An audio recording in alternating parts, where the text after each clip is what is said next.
রক্ত, নীল পাখি, ছোট্ট অক্ষরের শব্দ, তবুও যেন মনে হয় শত শত এরই মাঝে লুকিয়ে আছে অনন্ত অকল্পনীয় সত্য। কখনো তুমি প্রাণ সঞ্চয় করো, কখনো বা হরণ। তুমি অকল্পনীয় ক্ষমতাশীল। তুমি এগিয়ে চলো যখন, তোমার চলার দ্রুততা দেখে বিদ্যুৎও যেন লজ্জিত।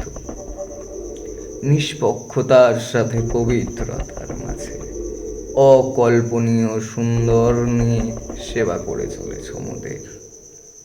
তবুও তাদের দাড়ি কমা মাত্রা ছাড়া করে দিয়েছে অস্বাভাবিক নিরুত্তর, গণ্ডিহীন কিছু অপবিত্রতার চাবিকাঠি। তাহাদের কাছে তুমি মাত্র কিছু মূল্যহীন কাগজ ফালা, মম কলমের দোয়াতের কালি শেষ। তবু তাহাদের অমানবিকতা শেষ হবে না। আমি